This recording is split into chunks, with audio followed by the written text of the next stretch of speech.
Bismillahirrahmanirrahim. Assalamualaikum warahmatullahi wabarakatuh. Perkenalkan, nama saya Dia Pujisita Sumaude.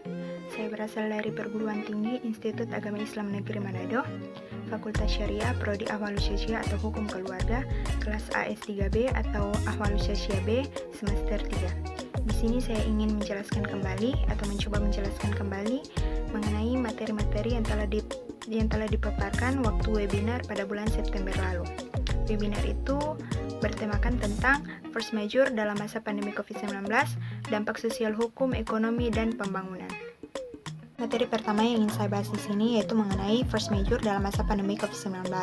Force majeure ini memiliki beberapa catatan, yaitu yang pertama mengenai pandemi COVID-19 dan antisipasi hukum. Terjadinya pandemi COVID-19 ini telah menyebabkan pemerintah dan DPR memberlakukan berbagai bentuk peraturan perundang-undangan untuk dipergunakan sebagai antisipasi hukum dalam penyelesaian pandemi tersebut. Peraturan perundang-undangan tersebut bentuknya beraneka ragam, mulai dari peraturan pemerintah pengganti undang-undang atau Perpu, keputusan presiden atau Kepres, dan berbagai bentuk peraturan perundang-undangan lainnya.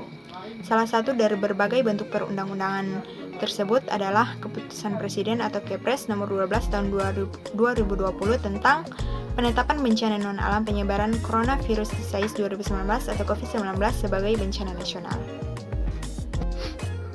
Terdapat permasalahan yang ingin saya bahas di sini, yaitu tentang apakah Kepres nomor 12 tahun 2020 serta-merta dapat digunakan oleh suatu perusahaan untuk menetapkan kondisi keadaan memaksa, untuk menentukan apakah penetapan situasi COVID-19 sebagai bencana nasional termasuk keadaan memaksa atau force majeure perlu disesuaikan dengan kondisi dan situasi atau case by case basis, obligor atau pihak yang harus melaksanakan kewajiban atau prestasi dalam perjanjian sebelum dan sesaat COVID-19 itu terjadi.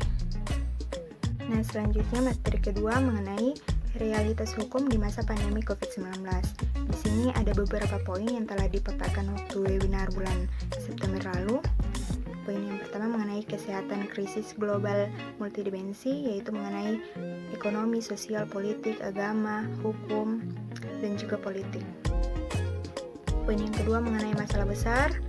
Poin yang ketiga mengenai kasus besar, dan poin-poin selanjutnya yaitu mengenai kebijakan pemerintah, hukum di masa pandemi, karakteristik undang-undang, pembahasan rancangan undang-undang, hukum di masa pandemi, desain sistem peradilan ekor, dan juga hukum di masa pandemi, yaitu tentang desain pilkada, contohnya biaya murah, money politik, elistis atau politik dinasti, dan juga penegakan hukum.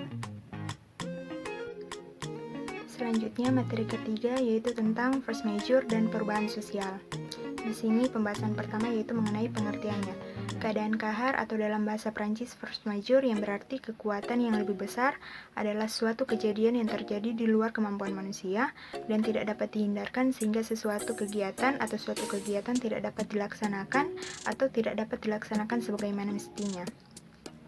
Yang kedua yang termasuk kategori keadaan kahar force majeure di mana terjadi peperangan, revolusi, kerusuhan, bencana alam, pemogokan, dan juga kebakaran.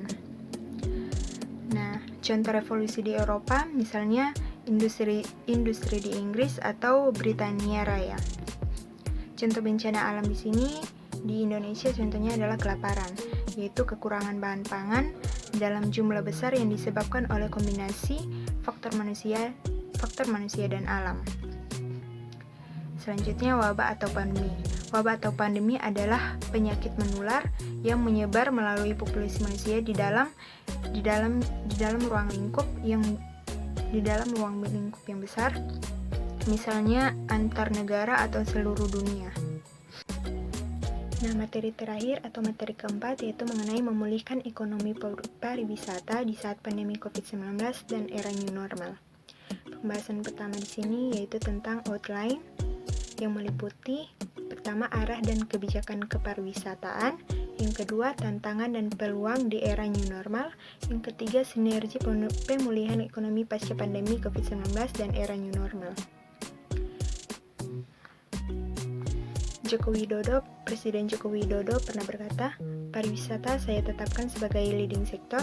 Pariwisata dijadikan sebagai leading sector ini adalah kabar gembira dan seluruh kementerian lainnya wajib mendukung dan itu saya tetapkan. 5 prioritas kerja Jokowi Ma'ruf. Yang pertama, pembangunan SDM akan menjadi prioritas utama kita. Yang kedua, pembangunan infrastruktur akan kita lanjutkan. Yang ketiga, segala bentuk kendala regulasi harus kita potong, harus kita pangkas. Yang keempat, penyederhanaan birokrasi harus terus kita lakukan besar-besaran. Yang kelima, transformasi ekonomi. Nah, ada arahan Presiden dalam rapat terbatas kabinet pada tanggal 15 Juli 2019. Yang pertama tentang tata ruang, yaitu pengaturan dan pengendalian tata ruang. Yang kedua tentang akses dan konektivitas, yaitu tentang terminal, airport, runway, konektivitas, jalan menuju ke tujuan wisata, dan juga dermaga dan pelabuhan.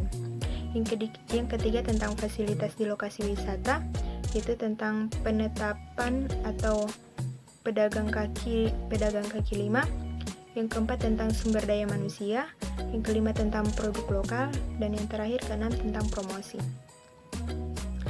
Selanjutnya ada 10 destinasi pariwisata yang diprioritasi.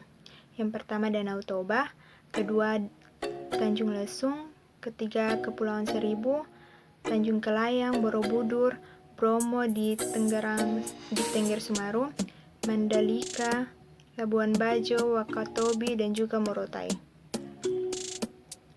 Selanjutnya arahan Presiden Joko Widodo juga pernah berkata, kita konsentrasi ke 5 lokasi, yaitu Danau Toba, Borobudur, Labuan Bajo, Mandalika, dan juga Likupang.